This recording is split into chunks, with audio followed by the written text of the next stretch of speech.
rather than simply limiting our attention to the Holocaust with a capital H, namely the Jewish experience in Europe during World War II, the genocide perpetrated by the Nazis, we have chosen, advisedly, to look at that event as not only a monolithically important, unique event in its own right, but also as a key to understanding genocide in general and other genocides in particular, with an eye always towards asking ourselves how we can prevent reoccurrences, not just of what Nazis did to Jews, but also of what any majority group does to any minority group anywhere in the world.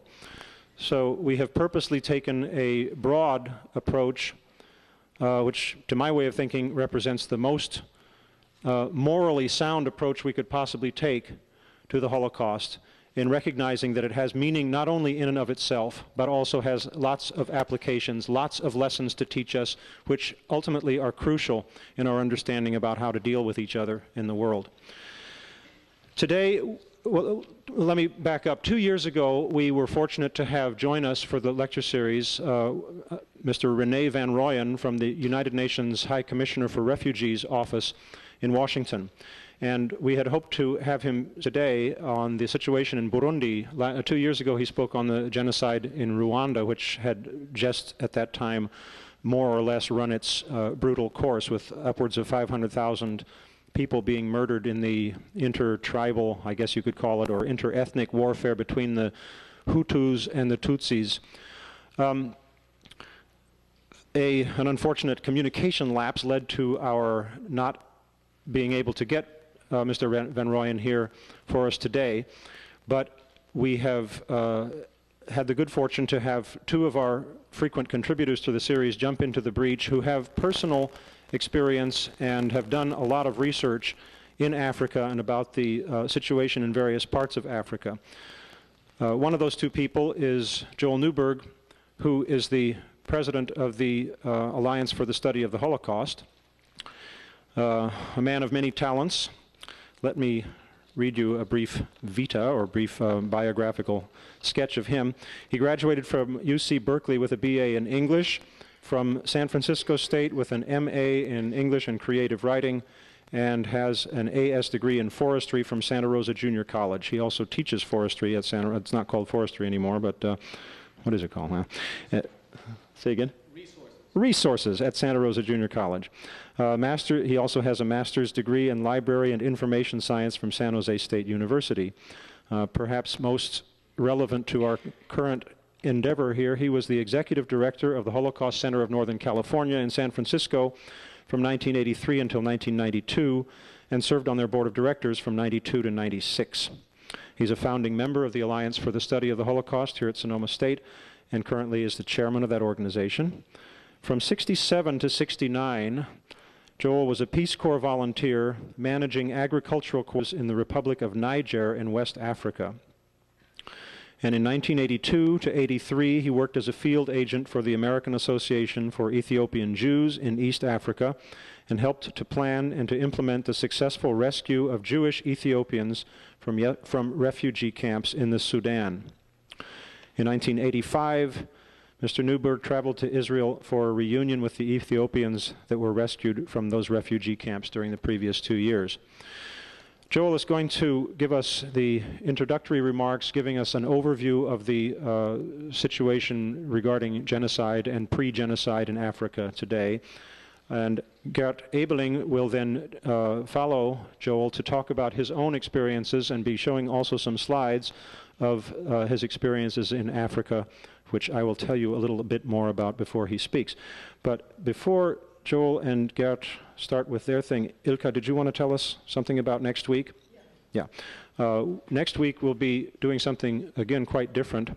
For the first time having a group called Acts of Reconciliation, a group that does work with survivors and children of survivors and children of, well, and Germans, Jews and Germans, coming to show us the kind of reconciliatory work that they do. And Ilka will tell us a bit more about that. She is a member of that group.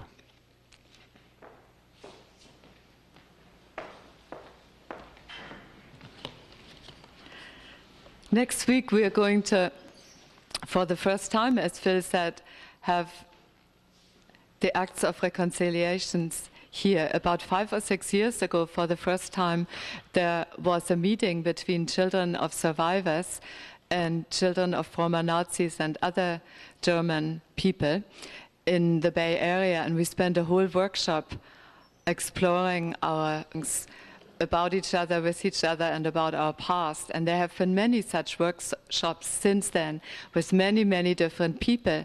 And last year at the discussion on the last day of the Holocaust lecture series, a woman said she felt lacking in our lecture series was a spiritual aspect. So we thought that perhaps this group would be a good group to introduce to the campus and to the Holocaust lecture series. And we thought that you might like to participate a little bit in it. It is going to be around the time of Yom HaShoah, the commemoration day of the Holocaust. That's why we placed it at this time. And we wanted to ask you if you would like. We were planning to have a table of memories here for people who would like to put a memento, anything that for you reminds you of the Holocaust on this table. You would be welcome to do that, or flowers, pictures, whatever is meaningful to you.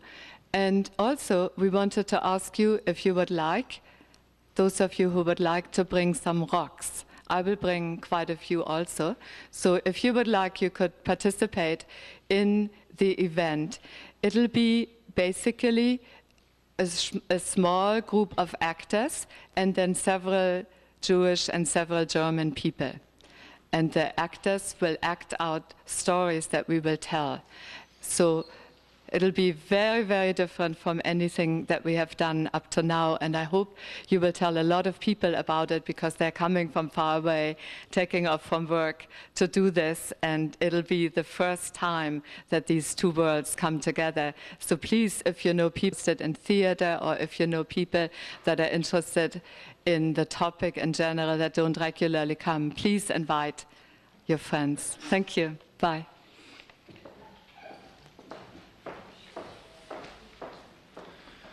Now, would you please join me in welcoming Joel Newberg.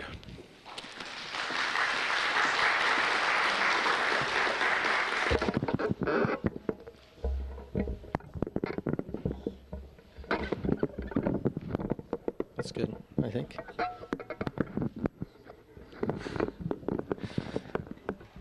All right. I'd just like to say that Phil was very, very generous in describing my presence here instead of Rene Van Rooyen's as a communications short circuit. 2 years ago, Rene Van Rooyen came at the 50th anniversary of the founding of the United Nations because I phoned the UN and asked if they could send someone, and then sent them a fax describing this program, and he was here like that. So this year we discussed getting him back. So I phoned the UN and told them I would send them another fax, and I sent the fax. And then probably in January, when we were finalizing the list, I checked with Phil. Phil said something like, everything's set. And that was kind of a question, you know, is everything set? And I thought he was telling me everything's set. I said, great, everything's set. And the one person who fell through the cracks was Rene Van Rooyen, who had no clue that we wanted him to speak here. He was serving in Geneva. I think possibly presently is in Africa. So I take full responsibility for this, and you should know that if you make a similar mistake, you will have a similar punishment, which is to deliver the lecture yourself. I don't want to pretend that I'm an expert on this subject. I spoke here once 2 years ago on the subject of racism, about which I am also not an expert, and I explained the difference between a professor, which most of the people you hear from are, and a librarian, which is what I am. And a professor is an expert. A professor's goal in life, in fact, is to learn more and more about a smaller and smaller subject. And a librarian's goal in life is to learn more, just just enough about more and more subjects. So eventually a professor knows everything about nothing, and a librarian knows nothing about everything. And I'm not quite at the peak of my profession, so I know something about something and not much about other things.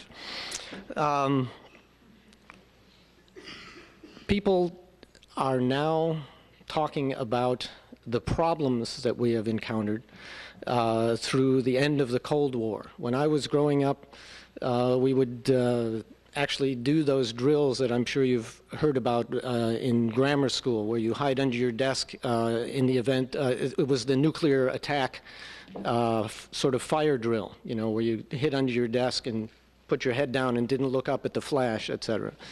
And I think my whole generation, and probably most of the people here, grew up with the idea that there could be war that would impact us all very severely. And we're all greatly relieved to discover that, at least in theory, that is not going to happen now. And I suppose we're somewhat surprised to learn that the end of the Cold War and the nuclear threat has not brought world peace. In fact, people who are in charge of counting those things have declared that there are more conflicts now than there were before. And that we've had lectures on those conflicts, certainly in the former Yugoslavia, and I have a feeling we're going to have lectures more and more frequently on what's going on in Africa. Africa has somewhere over 700 million people. It has, depending on how you count them, 54 nation states. It has, of the 7,000 languages that are spoken on the face of the earth, more than 2,000 of them are spoken in Africa. More than 400 of those languages are spoken in the country with the largest population, which is Nigeria. Those of you who have some grip on the conflicts that arise in the United States over English as an official language can try and get your mind around a country that has 400 native languages spoken by its people. And yet, the countries that seem to be having the greatest problems in ethnic conflict are not those countries necessarily that have the greatest variety of ethnic groups. Rwanda and Burundi have essentially two major ethnic groups. This is a gross simplification, and I would try to explain to you all the nuances of intermarriages and interrelationships and the hierarchies of people if I felt that I understood it well. In the press, it's always described as the 84 to 85% Hutus. This, by the way, is more or less the same ratio in both countries, Rwanda and Burundi, and the 15–16% Tutsis. The stereotype of the Tutsis are that they were, in any case, pastoral people. They're, I don't know, they look more like me. They're taller, thinner. People have compared them to the Fulani of West Africa. I'm not sure that's a very accurate assessment. The Hutu are supposedly shorter in stature, perhaps darker skinned, and more settled agricultural people. And there's more of them. And for a long time before colonialism, in both places, Rwanda and Burundi, the, what do we call it, ruling class was made up primarily of Tutsis. All right, this is, as I said, a gross oversimplification.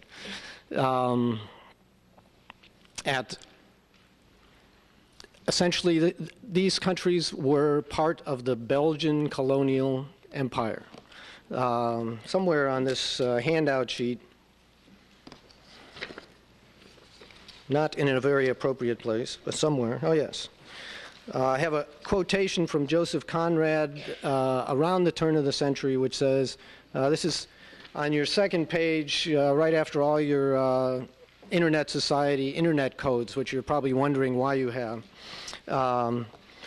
The conquest of the earth, which mostly means the taking it away from those who have a different complexion or slightly flatter noses than ourselves, is not a pretty thing when you look at it too much. What redeems it is the idea only, an idea at the back of it, not a sentimental pretense, but an idea, and an unselfish belief in the idea, something you can and bow down before and offer sacrifice to. This was Joseph Conrad in Heart of Darkness. He was essentially describing the people who went in under the Belgian colonial government. And on the page, let's see, your second page on your handout. If you don't have a handout, you don't need a handout. Somewhere, oh yeah, here it says, in the Congo in the 19th century, I have country, dates, victims, perpetrators, and deaths, and even this is a gross simplification. But in the 19th century, we talk about the Congolese, who, as you can imagine, is a variety of ethnic groups also. The only thing that we can say accurately about them is that they were black Africans. And the victims were the Congolese, the perpetrators were the Belgians, and there's no numbers. That's because we don't know how many Congolese were killed by the Belgians in the 19th century, but essentially the Belgians looked at the Congo as a place that had resources and unfortunately also had people living there. If possible, the people would be gotten out of the way so the resources could be exploited. We have no statistics, we have no descriptions, but it's fairly clear that there were a lot more people living there when the Belgians arrived than when the Belgians left. All right. Probably the first instance anywhere of mass murder in Africa was in Southwest Africa, and I'm sorry to say that it was also the Imperial Germans who perpetrated this mass murder. All right. Early 1900s in Namibia, which was then German Africa, later Southwest Africa. Imperial Germany was responsible for the death of 65,000 Herero people. All right. Who were the Herero people? They were people who lived in Southwest Africa. They weren't the only ethnic group. They just were the only ethnic group that decided that when some foreign power came into their territory, they were going to fight. Right. They fought with what weapons they had. Even in 1903, you can imagine that the German troops were a lot better armed than anyone in Southwest Africa would be. And 65,000 people, men, women, and children, were killed. General Lothar von Trotha said of the Herero, that nation must vanish from the face of the earth. Okay. By the way, just also to update you, the Germans always denied that this ever happened. They denied that this happened in 1904. They denied it after World War I. They denied it all through the Nazi regime. And it is only now, although it was fairly clear there were outside observers, people knew that this happened. It's only now that actually German historians, German researchers are reporting on this. This is 65,000 out of a total population of 80,000. Right. Okay. And lest we get too smug about the fact that they were Germans, General von Trotha's quote you probably recognize, the whole concept of a nation vanishing from the face of the earth. Well, can anyone tell it comes from what great book of Western literature? Really? That's because everybody's at Passover Seder Center. That is the Old Testament, all right? And that was, in fact, almost certainly the first instance of one nation causing another nation to vanish from the face of the earth was us, the Jews, perpetrating this on someone else. We, of course, had God on our side at the time, as I'm sure the Germans thought they had in 1903, 1904. The Belgians didn't keep very good records. Nobody watched them. But it's fairly clear that lots and lots of people were murdered. All right. In Algeria, 1945, on the day that World War II ended, a group of, I guess you would call them Algerian nationalists, that's what they call themselves, went out and killed somewhere between 100 and 105 French colonials living there. The French responded and either killed 1,500 people more or less at random as reprisals, or that's the French figures were 1,500. The Algerian figures were 50,000. Now this is something you'll also find, I think, in general when you're trying to pin down what genocide is, and we'll talk a little bit about what the United Nations said that genocide is everybody has different ideas of what the numbers are, and usually the people who more or less identify with the victim side try and say that the numbers were higher. So it's logical that the Algerians would say 50,000 died. The French would say, well, we only killed 1,500 in reprisal for these murders. I haven't sorted out, although you will be able to sort out. That's one of the things that's good about working in libraries. You'll eventually be able to figure out what the numbers are. You'll be able to get the right numbers from. I thought it was actually more significant that there were two separate numbers being offered than knowing exactly what the numbers were. And then I have a list here, all right? I have a list of numbers of people killed, all right? I'll just talk about one of them, all right? In Nigeria, 1967, a young army officer came to power in federal Nigeria named Yakubu Gowon. He was a Yoruba, which is an ethnic group. He was a Christian. He was taking over from military governments. He was, I think, trying to hold his country together. He took some steps which he thought would be unifying steps. He alienated people in the southeast province, then called Biafra, or actually then called Southeast Province. They later called it Biafra. And another army officer, even younger than he was, took over control of this area and more or less unilaterally declared Biafra to be an independent country. This started a civil war, essentially. I was there just north of that area during that time.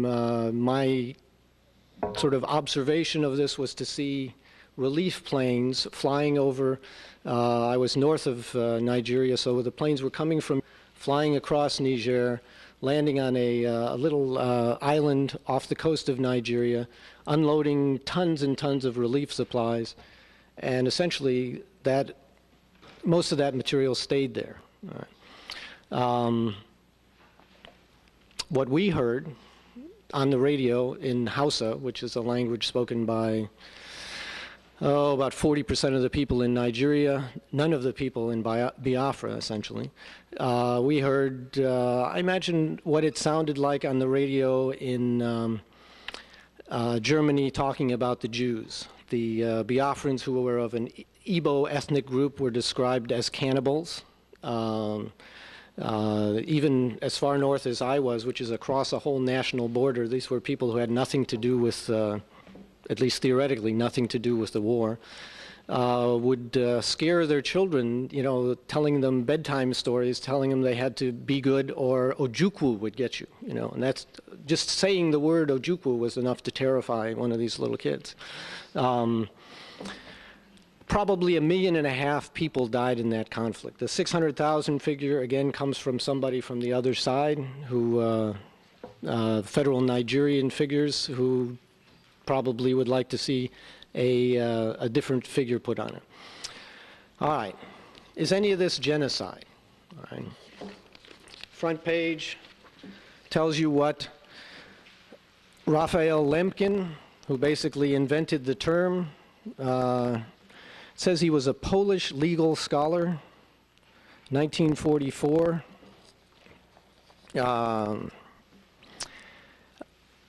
He was writing a book about what was in fact still going on in Nazi-occupied Europe.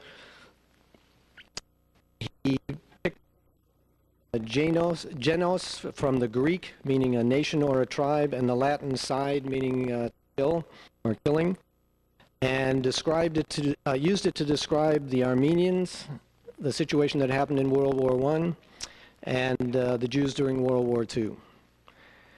And these are some of the things that are included in genocide. Genocide means any of the following acts committed with intent to destroy in whole or in part a national, ethnic, racial, or religious groups as such. A, killing members of the group. B, causing bodily harm to members of the group. C, deliberately inflicting on the group conditions of life calculated to bring about its physical destruction in whole. D, imposing measures intended to prevent births within the group. And E, forcibly transferring children of the group to another group. Okay. That's genocide. What difference does it make? We're talking this semester about resisting evil. What difference does it make if the evil that we're talking about resisting is genocide or if it's something else? Well, it makes a difference because if it's genocide and if it is perpetrated or countenanced by a government, then someone can do something about it, or at least in theory someone can do something about it. And in fact, in the former Yugoslavia, the nations of the United Nations are trying to do something about it. And in Rwanda, people are also trying to do something about it. Well, certainly,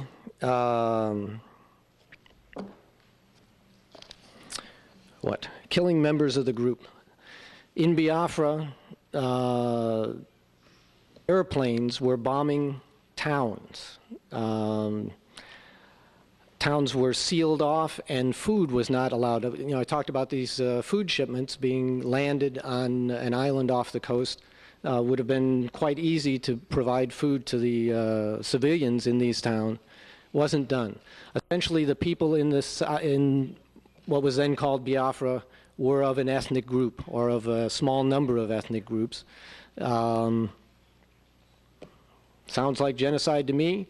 Who else thought it was genocide? Does anybody remember 1968? Who said it was genocide in 1968? We had a presidential election going on here. Anybody remember who was running for president in 1968? At least one guy. Nixon was running for president. Nixon called it genocide, all right? Just to make sure that it was not some kind of right-wing Republican plot against the Nigerian government. Clean Gene McCarthy was also running for president in 1968, and he also called it genocide. So I, sitting there in Africa, thought, probably genocide, right? But in fact, a group of world observers, military men, and officials appointed by a variety of nations went in and examined the case of Biafra. And they determined that it wasn't genocide. Right? This was right during the American elections, and now many of the African nations who are concerned with this point to what they consider to be the interference of Americans in this event by saying they tried to label this civil war as genocide. Right? Nobody called it genocide when Abraham Lincoln decided he had to hold the Union together in spite of the South seceding. Wasn't genocide. In spite of some of the rather interesting activities of the Union troops in Georgia. But as soon as an African nation tries to hold itself together, the Americans are labeling it genocide.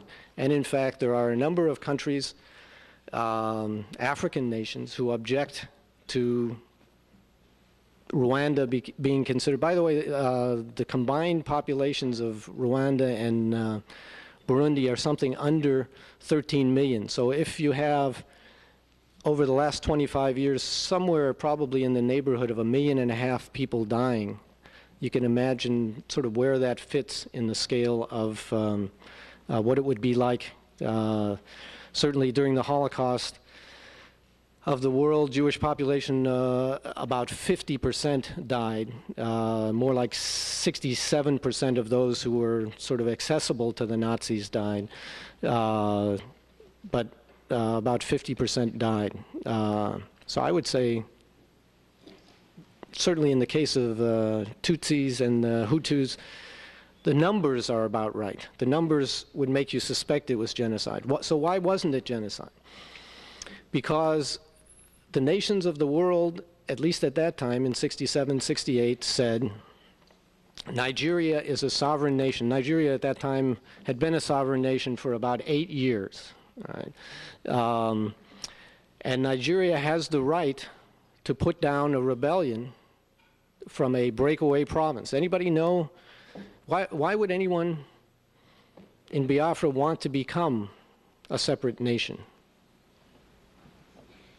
Yes. Oil.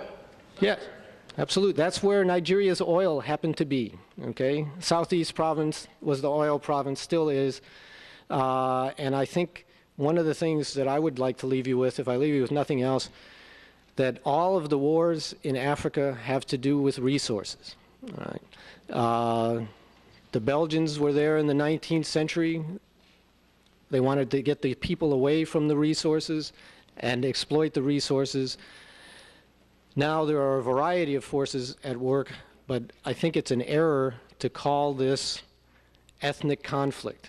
These people aren't killing each other. The Hutus and the Tutsis speak the same language.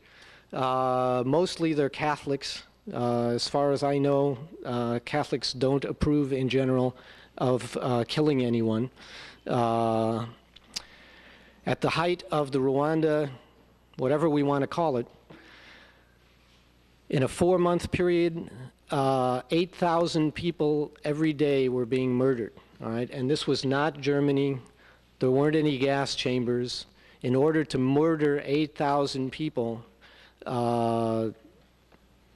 in some cases small arms fire was used, but mostly you looked at the person you were going to kill and you killed them.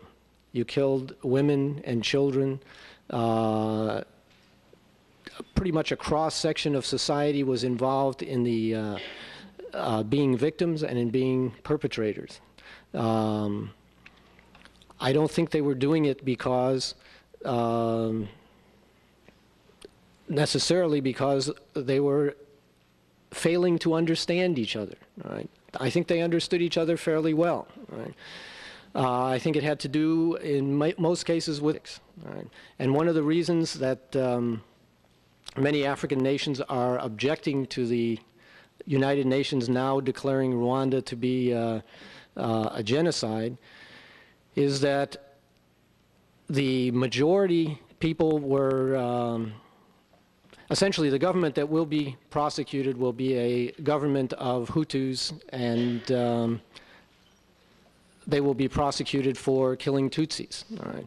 And I'm sure they'll also mention that there were lots of Tutsis killing Hutus, but there are certain, many of the African nations feel like this will make it very, very difficult for the majority people ever to regain control of their government in that country. So it's not as easy sort of making these declarations, at least for people on the scene, it's not as easy. All right. So I think in many cases it was about resources. It's about other things also. Serious bodily harm, well, even in cases where people weren't killed, there were many people mutilated. You can see on TV and videos, people without legs, people with arms chopped off, people with ears chopped off. So it's definitely serious bodily harm. Imposing measures intended to prevent births within the group. One of the great impacts of Western medicine on Africa in general, one of the things we've done for Africa was to bring down the death rate. We brought them Western medicine, probably in the second half of the 20th century. We have assisted African countries in bringing down their death rates of children under 5, so that in countries with traditionally high birth rates, more people are surviving out of infancy. And we have essentially a population split. So if you are, let's say, Planned Parenthood or zero population growth, and you go in and you say to the people of the Hutus in either Rwanda or Burundi, we think you should control your population growth. This is probably one of the most densely populated areas in the continent of Africa.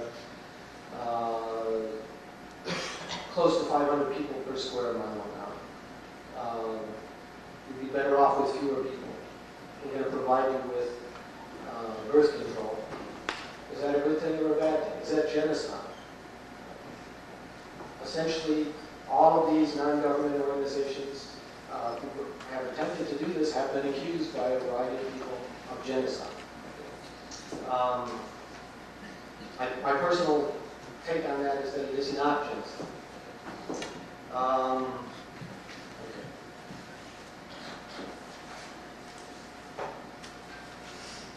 The United States didn't sign the Genocide Convention, which was passed in 1948, ratified by most countries by 1951, because of a variety of reasons. One of the reasons was that they were afraid that the United States government would be held accountable for its past actions. I believe we've had in this forum lectures on Native American, I don't know, I guess you don't want to call it genocide, right? Call it something else. Right? Certainly, one way you can measure these things is there are more people there when you started than when you finished.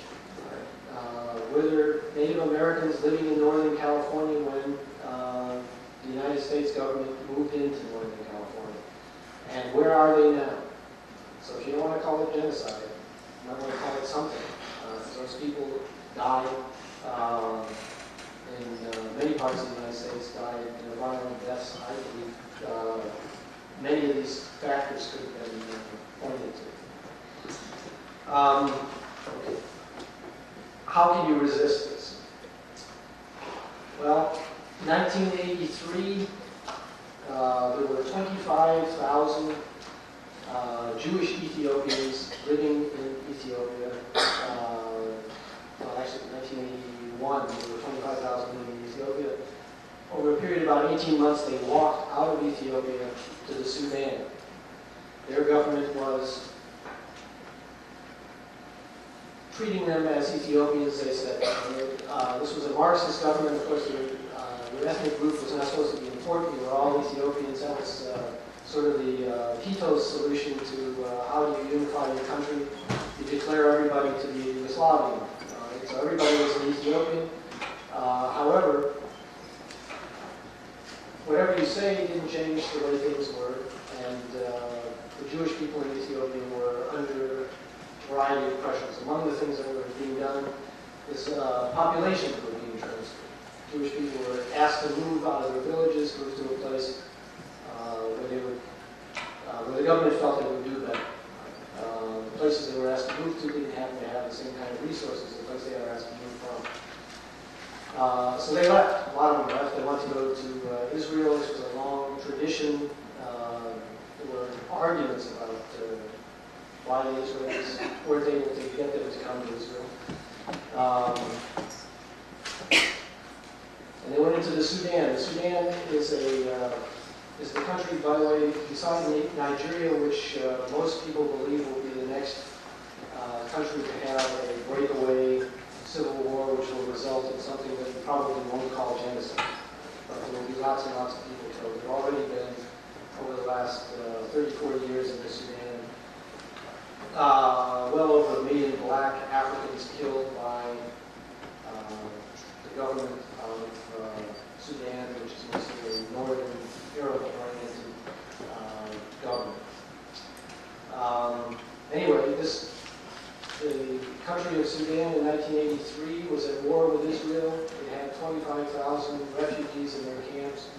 There were a group of people here in the United States who thought this was a very dangerous situation. Potentially there would be a genocide.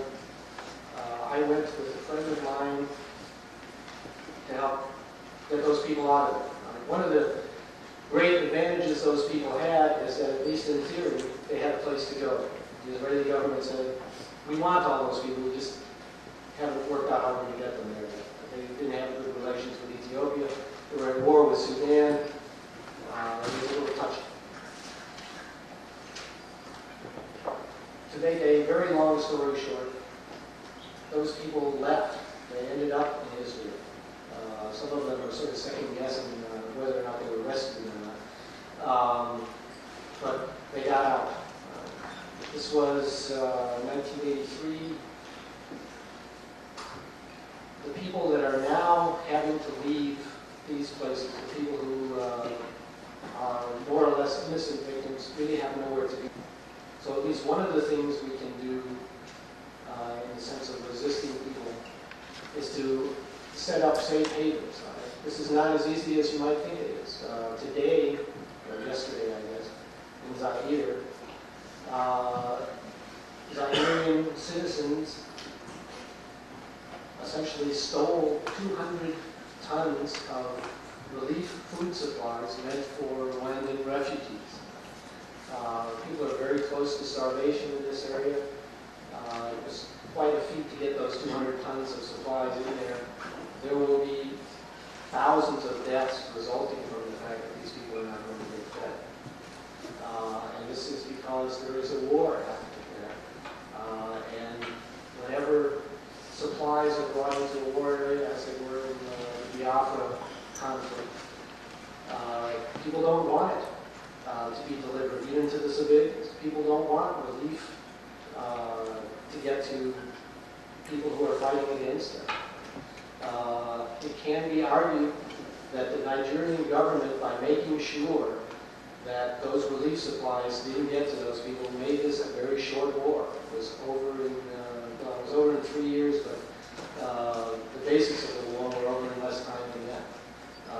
There are African governments who argue against the interference of all this relief because it gets played on. It gets to become a factor in and of itself. But if you can establish places for people to go, if you can sort of eliminate the cover of war, or I think the war itself facilitates the genocide. And I don't think I have time to explain how we would stop the war. But I'm gonna stop and let Barrett talk about his experiences, and then we'll have plenty of time for questions after that, and go back and forth about ways to prevent evil in these places.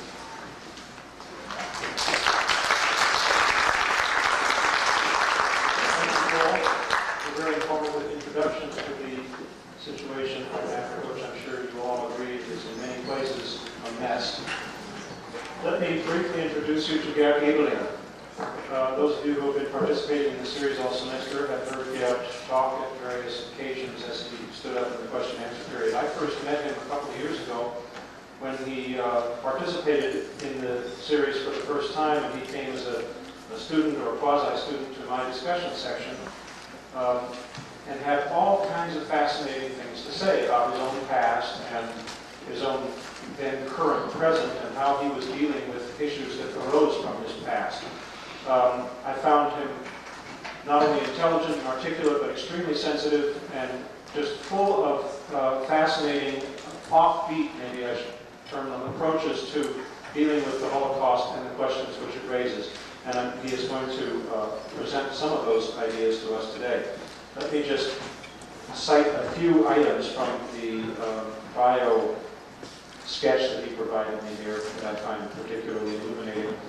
As you know, he was born in Germany, in Bremen, I believe. In any event, he grew up in Bremen, a port town in north of Germany. He dropped out of the first grade because World War II came, thus avoiding indoctrination by stormtrooper teacher. He dropped out of the 11th grade in German high school workforce and thereby reduced the controlling influence of his incurably Prussian father.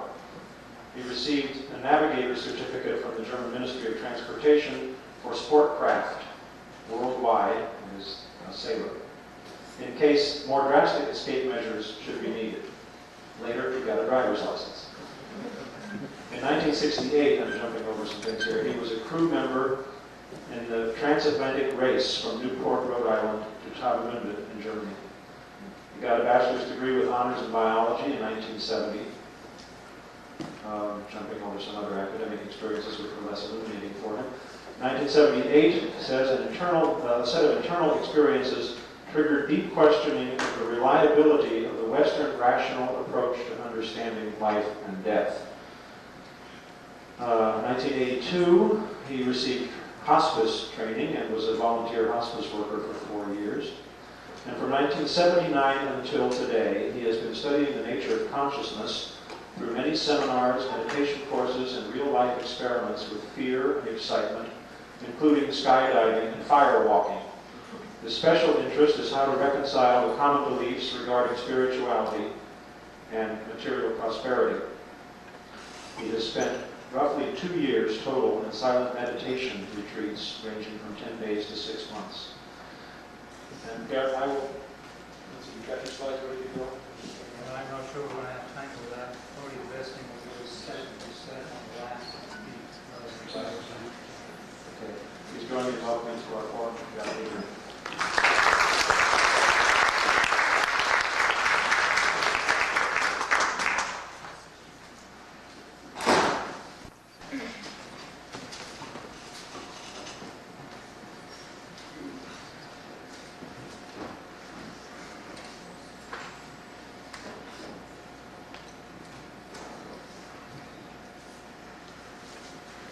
Thanks for the introduction. I think one of the most immediate reasons why I'm here is because of something that I mentioned a few weeks ago, is the fact that I have a daughter in a country in Africa that is at least potentially genocidal. And frankly, I appreciate theology as written, so what I've learned about my relationship to the Holocaust back in 10 years ago, and I'll say a little bit more about that. And the same thing with the African situation is that my attitude kind of cruised along about those issues until, kaboom, I found out one day that I had a much more personal relationship to them.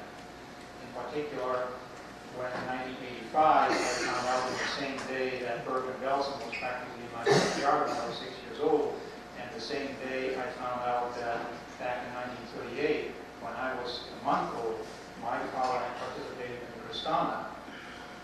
Well, a whole huge light bulb went off, and I realized that for most of my life I pretended that this was really not very important to me, and all of a sudden it was totally important. And the same thing has happened with the situation with my daughter, where for 33 years I told myself a certain story about that, and last November, and I won't get into the details, if you want to hear about that, you can see me at Copperfield on Friday. But what I noticed the minute there was somebody very close to me involved in that kind of situation, it became a whole different ballgame, which again helps me a lot to understand the relationship of Jews and survivors and families of survivors to that event. So in terms of how I relate to the question of genocide, I had a long conversation with a man from an organization called the Friends of Liberia, which is an organization of ex-Peace Corps volunteers. They are situated in Washington, D.C. And since I spent most of my time in Liberia in the 60s, I have connected with them. And in that conversation, there seems to be a pretty general agreement that, yeah, you can define those things in one way or the other. On the other hand, there seem to be cycles of poverty and war and disease, and war and poverty and disease, and they feed into each other. And there is really a much more general situation underlying that dilemma in general. and it's not limited to Africa. So academically, I have a degree in botany, and by inclination, I'm much more of an anthropologist. And that's kind of the attitude I'm going to try to reflect, because I've walked around the planet, and what cultural anthropologists do, as opposed to sociologists who work more at the intellectual level and hand out questionnaires and get information like that, they go live with the population and almost become part of that population, and then kind of on the slide take some notes. And that's pretty much, without having a formal training for that, that's pretty much what I've done. And in the course of that, I have absorbed a whole assortment of different cultural experiences, ranging from Nazi Germany to post-war occupying to the economic miracle, and then I left and went to Africa. So then I have 30 years missing in Germany that I picked up other stuff someplace else. And what I'm learning about myself is that because I look like an American, and to some people I sound like an American, they think I should think like an American, and I should say things like an American. And when we hang out together, sooner or later I make comments and ask questions where people go, wait a minute, where is this coming from? And so part of what I'd like to communicate here is, yes, in those genocidal situations, ethnic differences are a big issue. And we usually call them tribal. And what I've discovered about the term tribal is that we use it almost in a derogatory way. Oh, it's those tribal people over there we can't talk about. I remember during the Gulf War, comments were being made about the Arabs being essentially a tribal society. And so part of what I'd like to get across is that from my perspective, we're very tribal. There are several tribes in this room. We're come together here as one tribe, as the tribe that's interested in the Holocaust. But meanwhile, there are just people who are interested in that for whatever reasons that they have. And then others are in the room because they have a very close family relationship to the Jewish experience. And if we examine that, we could see difference in attitudes about the particular situation. So part of what's going to happen here is that I'm going to confront you as a member of the tribe that you haven't met before. And you're going to hear things that you're going to react to. And please don't be offended by that. I'm doing that to give you a direct experience of what it's like to walk into some weirdo tribe. So in this case, you're not walking into a weirdo tribe, the weirdo is coming here.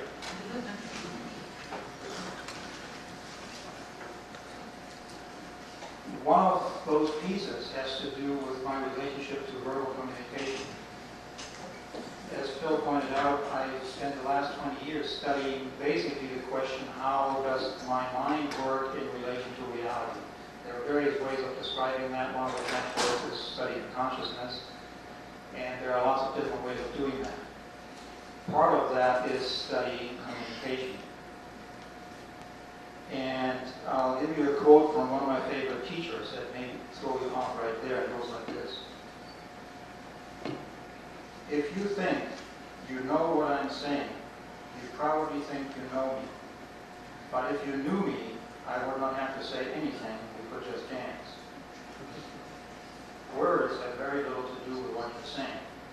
And by the way, this is quite substantiated by psychological studies at Harvard, where it's been determined that only 7% of human communication has to do with words, and the rest is tone of voice and visual input, body language, and like that.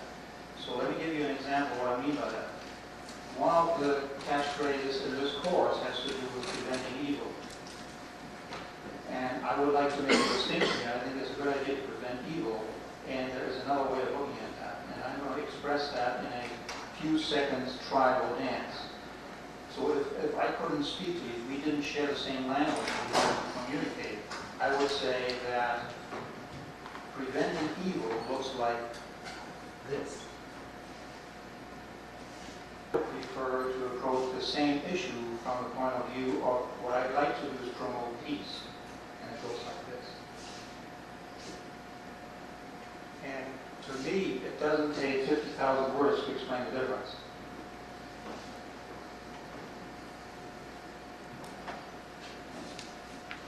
Meanwhile, we've got a lot to cover. Credits to accumulate, genocides to discuss. And speaking of genocide, I'd like to make a comment. I think it would be very appropriate anytime genocide is discussed in this country that we acknowledge that our meeting is taking place on basically stolen property that was acquired by genocide. I think it's very important. Because genocide is not as far away as we think it is. There are other connections that we have to genocides in Africa that are taking place right now.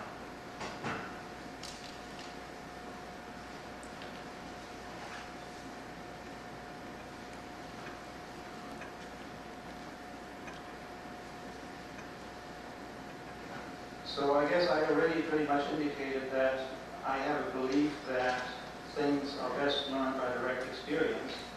And even though I didn't design it that way, but that's where most of my knowledge comes from.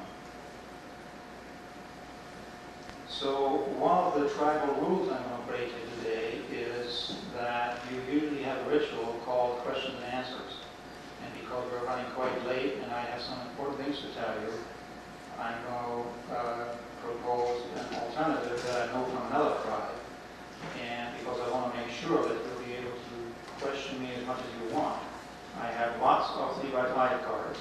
I want you to grab as many as you want and write those questions on there with your name, your phone number, your section number, and I will network to come around the different sections in the next few weeks, so we'll have an opportunity to interact about that. And if that's not enough, see me a couple of years on Friday.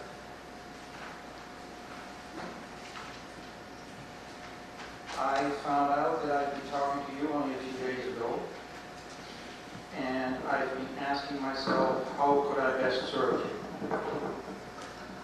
What would be the best way to spend this time? What would save the most lives, if that's what the goal is? We only have so much time together.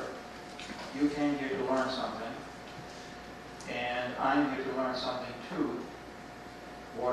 You want to learn about genocide in Africa today, and in some ways I'm probably going to disappoint you. At the same time, I want to remind you I have an extremely personal interest in genocide in Africa. And on your way out, you can look at some pictures of my daughter, her mother, and kind of an indication of how I came up with my daughter's picture. It's what I call a computer hallucination that we generated by taking a picture of her mother and myself and doing some manipulations, which has been an amazingly gratifying experience for me. And also some very amazing things happen between me and the computer technician. But we don't have time for that. So the thing that I want to learn here today, I'm not going to finish with that, but what I'm getting very interested in is how to teach un-genocide, the opposite of genocide. Because I believe that preventing genocide is a worthwhile goal. And one of the things it does, it keeps focusing on genocide, and what we really want is something quite different. And I'm not the only one who has that kind of an idea. Mother Teresa was once invited to a march to demonstrate against the war in Vietnam. She declined the invitation, but she let it be known that if there were a march for peace, she'd be there. So there are several things we could focus our attention on. First, how genocide is brought about, and we already heard a lot about that. And you've been spending most of the semester with that question by studying the Holocaust, the most unspeakable example. And you know how to study the history of the genocide through what you've been doing this semester. So you already know how to go to the library and get on the internet and find out what you want to know about genocide. Any genocide genocide that has ever happened that's been recorded. You just learned how to define genocide, so I don't have to repeat that. And what you and I don't know is how to get rid of genocide. And because there is no how to stop genocide book in the library, it hasn't been written. Maybe there are attempts, I don't know. And one question I want to toss out, would that be an interesting class project?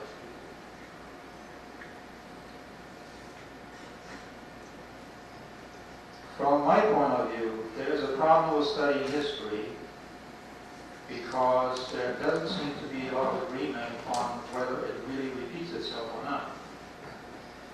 And if you studied the history of studying history, you would find out that it used to be a lot more reliable than it is now. Why is that? I don't know if as a college junior or a senior you're aware of this, but time tends to speed up as you get older. And those of us in our 50s or close to 60s are painfully aware of that. And there's also a more general agreement that time and events have speeded up in general in the world in the last 50 years tremendously. That phenomenon is called the information explosion. It has also been described as future shock because the future is arriving at us in our space so fast that we just barely learn something and we're already inundated with something new. Basically, events lose their newsworthiness faster than they used to. History loses its newsworthiness faster than it used to because more stuff happens. We've all seen the bumper sticker, stuff happens, yes? Very relevant. Events that are only 50 years old now have the relevance of events that were maybe hundreds of years old 50 years ago. But we still try to study history the same way we did 50 years ago or centuries ago, because that is something we know how to do. And one of the ways that impacts me is when I think about the genocides and the whole messy situation in Africa, and I studied the Holocaust 3 years ago. Besides that, I have some history in German, some background in German history. I'm asking myself, in what way does my understanding of the Weimar Republic help me understanding Africa? And I have a hard time finding a whole lot of models that fit together there. So, in other words, driving this phenomenon because I think it's extremely important to understand that in this day and age. The half-life of the newsworthiness of a story depends on how many other stories are being created in a given amount of time. So we could spend time defining half-life, and I'm not going to do that. What I would suggest as a piece of homework, and I'm not in charge of that, is look up half-life in the dictionary. It's a very useful concept. And write one page on how the scientific concept of half-life relates to the relative newsworthiness of historical events in the face of the information explosion. Because of this rate of change, reality has become this dizzy movie that is zipping by our senses every day, and the harder we try to improve things, the faster we seem to screw things up. We seem to be screwing things up. And statistics are wonderful, are very nice, because they seem to make the story more static. The minute we have numbers on a story, we think we understand it. It gives us something to hold on to. It's much more gratifying to write about statistics than about moving targets. But I think this is why sportscasters are so hard to understand, because they talk so fast to keep up with the events in front of them. As you have found out, people love statistics, and I brought you some statistics, so in a minute I'm going to cite you some statistics, and I'd like you to not try to scribble them down, because we have a very readable handout, so you can listen to what I'm saying about the numbers.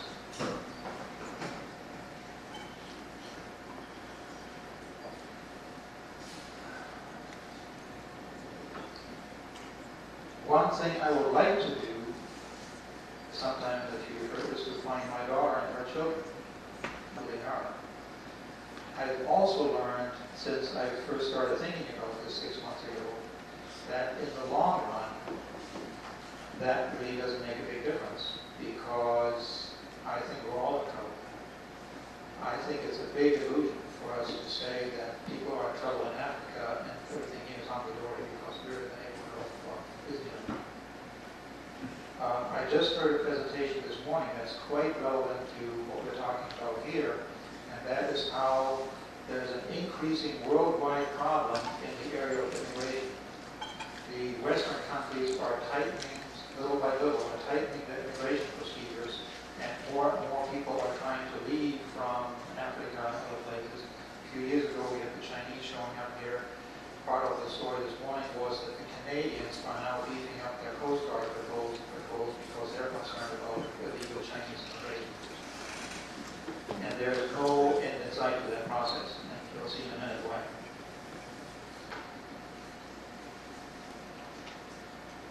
And I'm afraid the statistics about genocide, I don't see a whole lot in that information that helps me to figure out how to stop it. I just don't see the connection.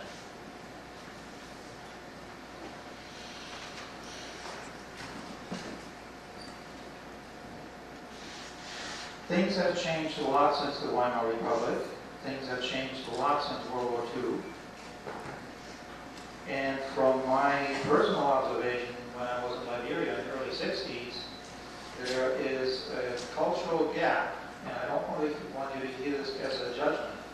There is a cultural gap in cultural evolution between Africa, and we have to be careful to generalize about Africa, so I'll just talk about West Africa. There is a very distinct cultural gap between West Africa and where I came from. And one very specific example of that was for a while I was working for a logging operation, and we lost a bunch of logs, and when we remember that, we let the natives use the logs.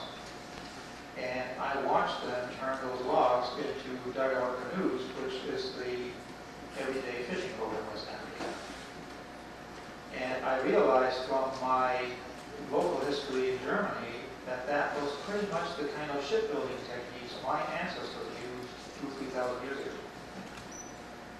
So they were using steel axes in West Africa, but they didn't make those. And I don't know what the culture really was 200 years ago when the white man first arrived there. And one of the things that's really clear when you get into cultural anthropology, when cultures of various stages in evolution meet, things go crazy. And it's not just genocide, it's on every level. One of the crazinesses is my daughter. My daughter exists because of the cultural misunderstanding between her mother and myself, which also happened in the context of the bigger picture of the white man doing whatever he does in West Africa. And I'll give you an example that's real close to home. And we'll do it like this. Imagine some group of people, green skin, come from Mars, and come to Sonoma County and talk to the big wigs in San Francisco. That's where the government is. And these strange people decide, you've got a mountain up there, which is Mount St. Helena. I'm pretty sure everybody in the picture of Mount St. Helena. Because that's the size mountain I'm going to talk about in a minute. So this group of people talks to the government in San Francisco saying, we want your mountain because it's got some stuff in it useful to us. And so they make some kind of a deal and they say, we'll build the railroad, you don't have to worry about anything, we'll even give jobs to your people, and so they make that deal. Meanwhile, they build the railroad, they bring in the machinery, they pick up the mountain and cart it away piece by piece. And the project is done. Meanwhile, a number of tribes have come out of the bush and have been working in that mining project in the sawmill that made the railroad ties for the railroad, which I was involved in. And so then the mine is finished, now what? And one of the ways my understanding works about tribal animosities, which is why I'm not surprised about what's happening in Africa. Part of my job was in the sawmill. I was supervising about 50 tribesmen from different tribes who I couldn't distinguish. They all looked alike to me. They thought they sounded alike, but not alike because they understood their language. but I didn't understand that. They all sounded the same to me. So I had to memorize who of these people would work side by side and who would be in a fist fight the minute I turned my back, which was a mind-boggling experience, which I didn't think I was going to get into when I showed up there first.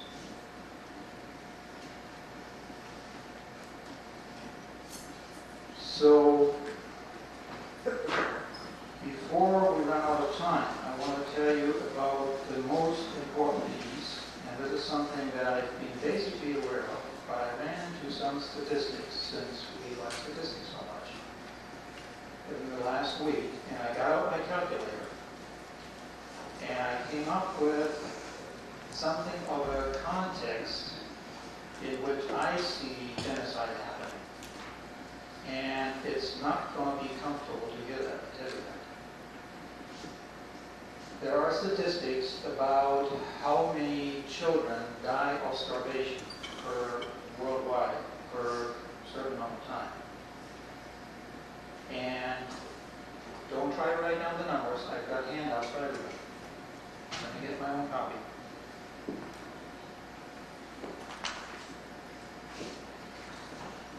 And frankly, I hope that somebody is going to take out their calculator and find out that I'm really off the wall with these numbers, because I'm quite shocked.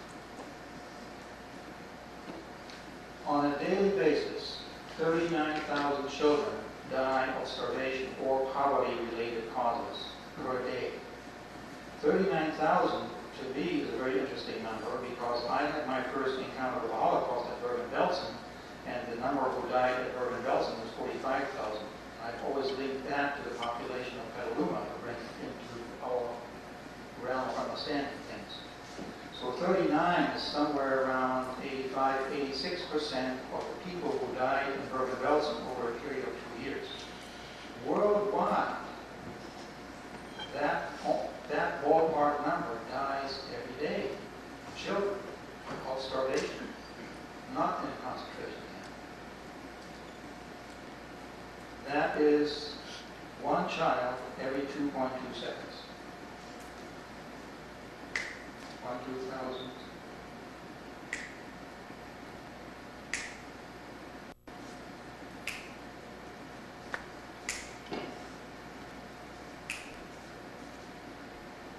I've been around dying people. It's a very interesting experience. And I don't know what it would be like to hold the hands of 39,000 children every day. They just happen to be 20,000 miles away. So per hour, that works out to 1,625. For a double lecture like the one we're having here, 2,700. So during the time that we're spending learning about genocide in Africa, 2,700 children die worldwide of starvation under conditions very similar to the ones you've seen in pictures, and especially Bergen-Belsen, because that's almost what I there. Per week, that's 273,000. That's about what the population of Sacramento. Per month, 1,092,000. Per 15-week semester, 4,095,000. And I added some because when you're on vacation, the children do not starve starving and dying. So for a 20-week semester, we've lost 5,655,000 children, which is approximately the ballpark figure of the Holocaust. And it doesn't end there. Per year, it's 14,235,000. If you're a junior or senior and you're 20 years old, in your lifetime, 284,700,000 children have died of starvation. If we give you another 50 years to live, actually, according to the insurance figures, you'll get a few more.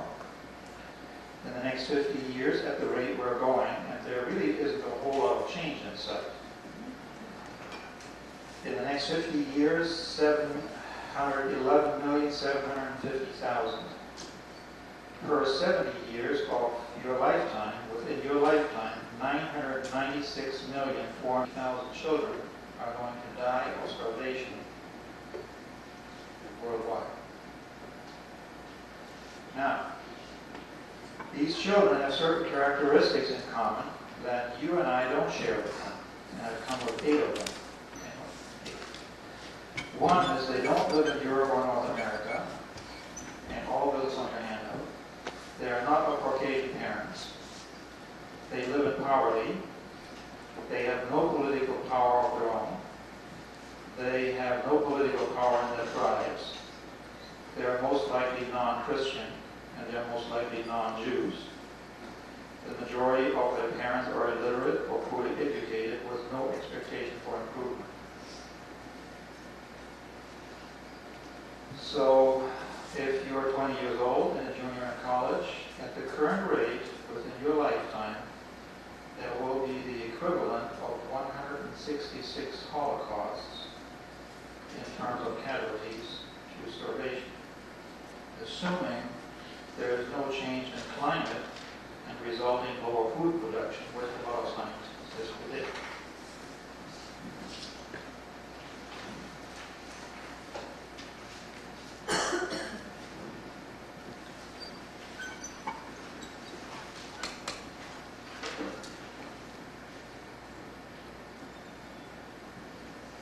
So where do we go from here? One thing that I've got very interested in is, and I've delved into the Holocaust more deeply than most of my countrymen, which interestingly gets me into an anthropological dilemma. There's a truism in cultural anthropology that goes something like this. When you try to leave the tribe will break your leg. And I've experienced that in a lot of different ways. I experienced that in the 50s when the conversation was about the communists in the East. And people in this country talk about the McCarthy era and anti-communist indoctrination. I grew up 70 miles this side of the Iron Curtain with 20 Russian tank divisions on the other side. And you better believe I got anti-communist brainwashing. But I didn't buy it. And I remember a conversation with some friends of mine where I expressed the view that I don't know about this thing about the communists. Aren't they human? And a friend of mine said straight to my face, Kurt, if you believe that, we can't be friends anymore. And bringing that into the present, a few weeks ago, right around the same time that John Gelsinger was doing the lecture on Holocaust poetry, and he then later on invited me to contribute some of the points, which I hadn't followed up on yet. But I hang out with the Holocaust Club here. You know, we get along real well. And when I go to the German club in Santa Rosa, I want to read my poetry. Give me a break. I don't want to hear about it. That's, I've tried to run away from that tribe, and they don't like it. So I have to be very careful how I deal with different groups, including my own. So what I've looked for is a model, because what I want to see happen is ungenocide, the opposite of genocide, not just barely hanging in there. That's not good enough for me. So where do we find a model for ungenocide? And this is where it gets tricky, and statistics are so misleading, because one of the reasons genocides are so satisfying to measure is because we have body counts. It's like the crime story. As long as you have violent crimes that you can count, you can forget about welfare, which is feeding the crime. And genocide is basically a wholesale expression of what we do with the crime figures and the welfare system in this country. So where do we find an ungenocide? And the trouble is, you can't find statistics because you can't count the people who didn't die. Very, very unsatisfying for scientists when they don't have numbers. Now, because of my study of consciousness, as shall we call it that, I have hung out with a lot of teachers, and here's one of the ironies of my story.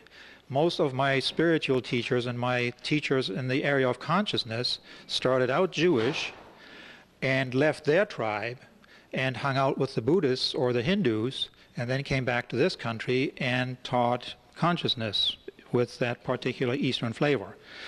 Most of them are also quite educated with psychology experiences at Harvard and like that. So that's part of my prejudice, and in that context we hear a lot about a man called Gandhi, and I'm sure you've all heard the name, and the thing that keeps surprising me is why Gandhi doesn't come up more often in the Holocaust conversation. Because if I were younger, I would do a PhD thesis doing a comparison between Hitler and Gandhi, because there's something very fascinating about those two situations. First of all, Hitler and Gandhi were basically contemporaries. They died within 3 years. And they had somewhat similar problems to deal with. They had a country that was very unhappy and that had a foreign oppressor. In the case of Hitler, it was much more a perceived oppressor than in the case of between the Indians and the British, where it was much more real. But oppression and fear really is a very subjective experience anyway. So based on results, that oppression was very real in Germany. And when I talked to my parents' generation, they felt oppressed. And I mean, I think it was dumb, but that's what they based their behavior on.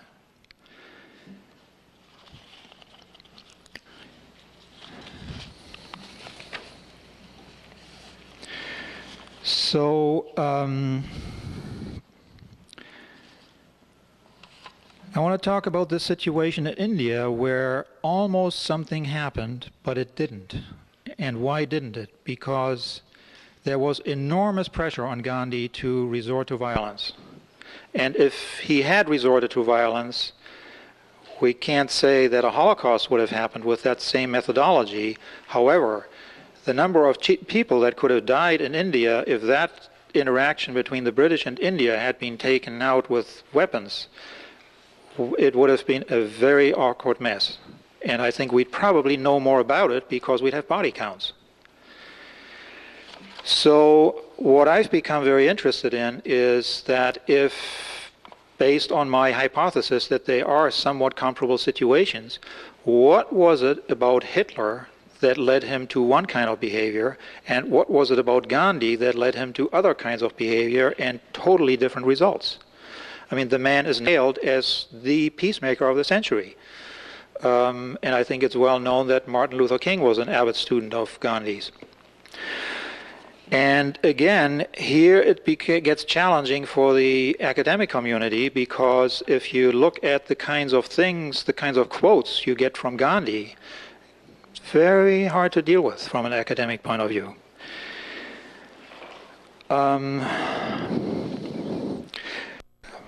Let me give you a number of what I think look like ethnocentric reasons why we don't hear more about Gandhi in this country period.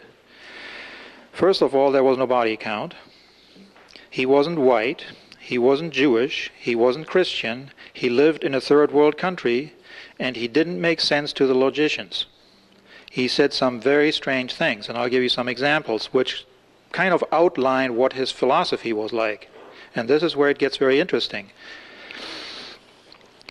He said, and by the way, his autobiography is entitled Experiments in Truth, and is quoted widely by philosophers. "My commitment is to truth, not consistency. I only know relative truth. It changes from moment to moment." Now, how in the world is that going to get anything done? Next one. "What you do may seem very insignificant, but it's very important that you do it." And here's the killer. "Make yourself into zero and your power will be invincible." Now juxtapose that with Hitler, who was totally into visible power in the most extreme way, who ended up creating the biggest mess we've ever seen. Gandhi said exactly the opposite of that and created the one notable example of a genocide that could have didn't. I think, I want to know how that guy's mind works. Here's another one which in the movie is quoted at the very end of his life, and I love this one. Most of the battles that need to be fought in our own hearts. And when the reporter asked him, and how's the battle going for you? He said, not so good. That's why I have so much compassion for my fellow scoundrels. A very modest man who achieved a huge miracle. Now, the problem is, this kind of language drives good, upstanding, logical academicians up the wall, because it doesn't make sense. How could that possibly work? And it gets better. Are you ready? He said, and I believe this is the inscription on his grave, poverty is the worst form of violence. You must make injustice visible and be prepared to die for it. So I was going to make injustice visible by showing you some slides, and if we can get that projector cranked up just for a few seconds, if it's on the right slides.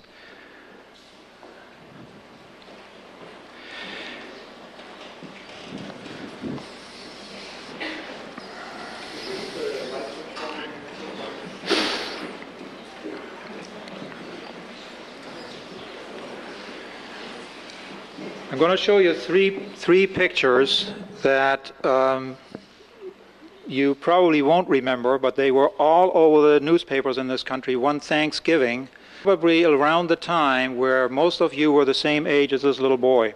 This was in the Cambodian situation.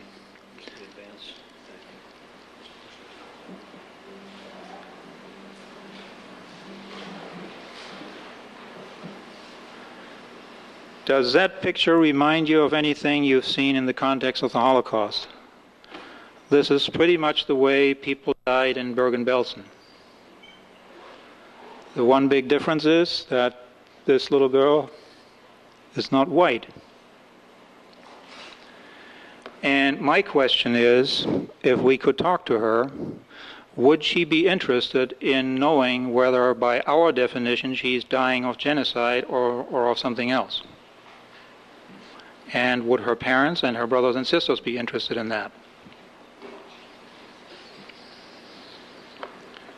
So can we have the lights back on, please? And leave that on there, please.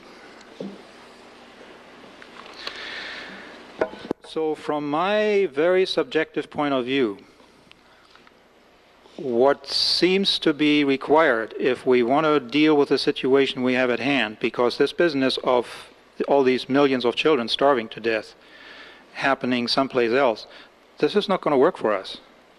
Let's not kid about ourselves. Kid us about that. They're going to be crawling up the beaches one of these days. And it's quite clear to me that the genocide that happens around those situations is just a ripple effect of that poverty. It's very clear, it's very easy for me to understand that her brother, who maybe has been hanging out with some more food, if he can get his hands on a gun and acquire food by armed robbery, which is what's been happening in Liberia. In Liberia is basically anarchy. There are 6 different tribal factions who form different alliances at various times and then fight each other. And meanwhile, even, and I should be careful how I say this, but there are rumors that the peacekeeping force of West African military forces that's assembled in Liberia to keep things under control a little bit is so underpaid that they have to resort to setting up roadblocks and basically feeding themselves at gunpoint also.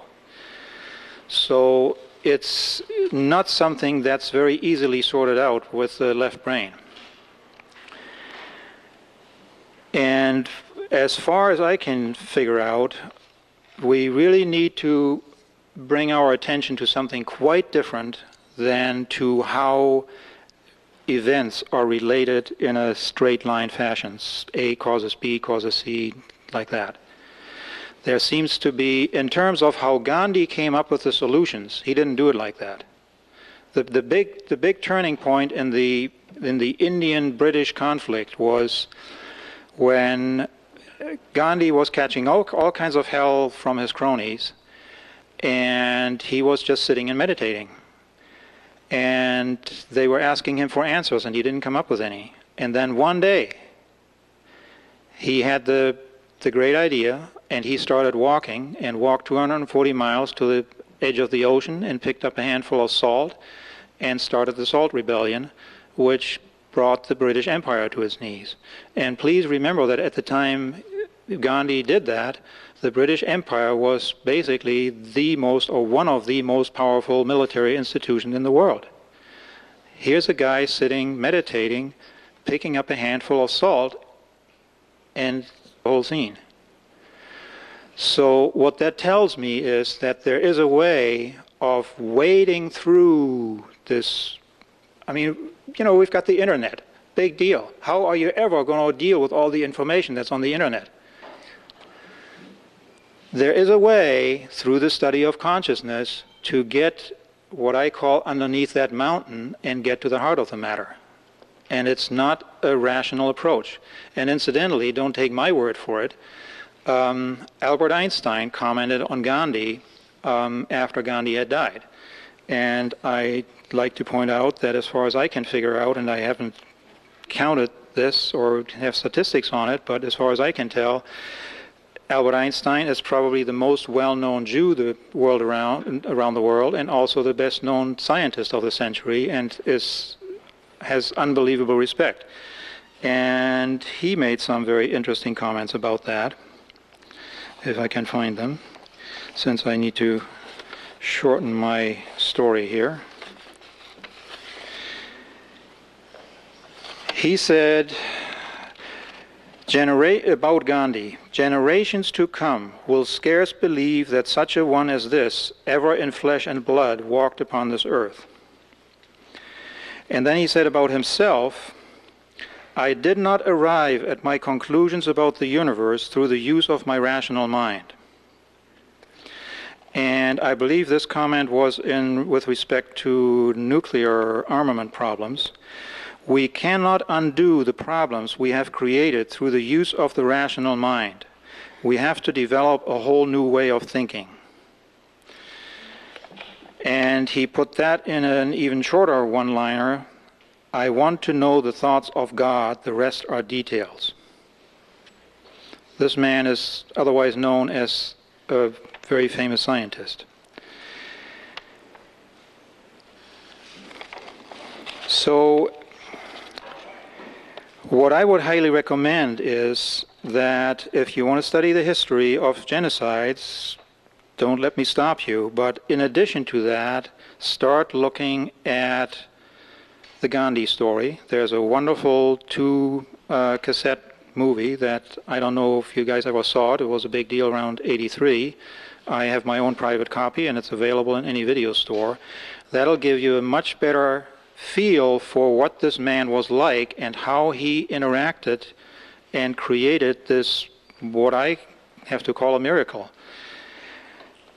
And incidentally, there is now, in fact it has been around since the 20s or 30s, there is now a merging of this rather mysterious Eastern philosophy stuff and quantum physics. There is now a perfectly, if you insist, scientific explanation of why that way of thinking works.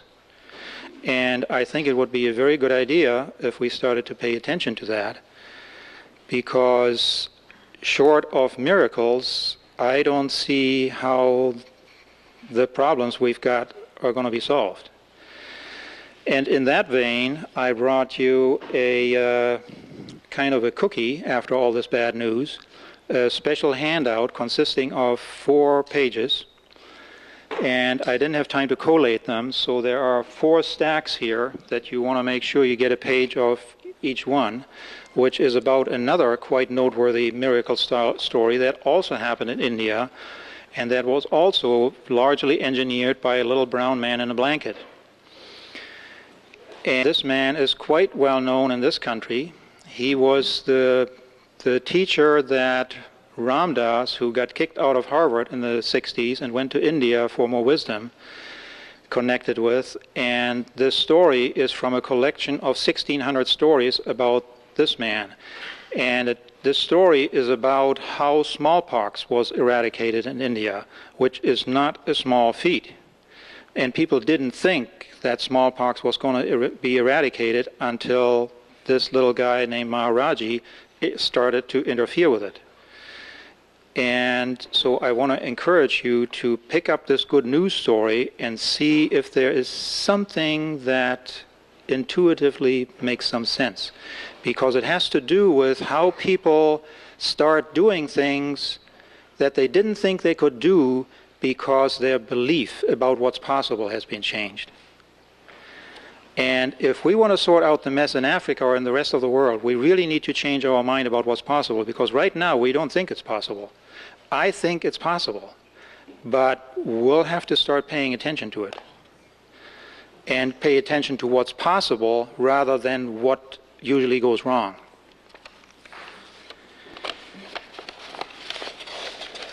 So I know you're squirming in your seats.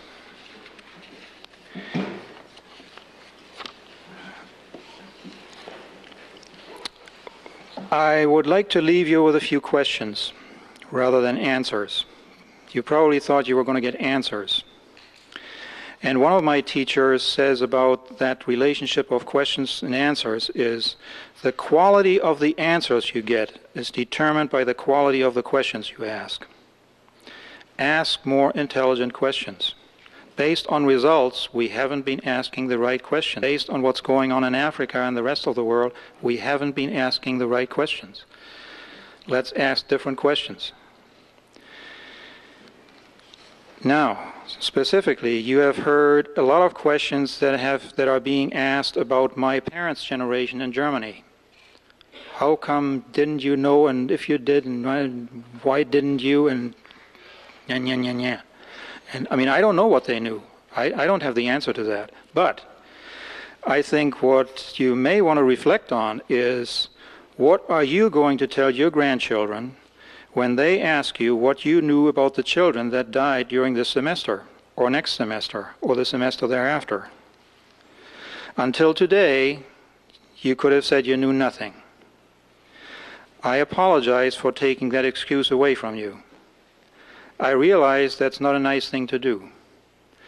However, in the context of what's been said about that situation back there, the idea is kind of, I wish somebody would have told somebody.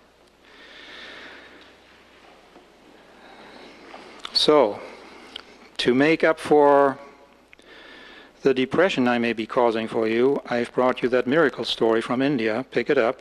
And there is a handout about the statistics. There's another handout about a suggested reading list to start looking into the subject of consciousness. Because one of the questions you're going to have is, where would you go if you wanted to study consciousness? You would go to the consciousness study department, and there ain't one at Sonoma State. Interesting. So you may have to get your own. You've been working very hard this semester. I think you deserve a cheerful reading assignment. Like reading.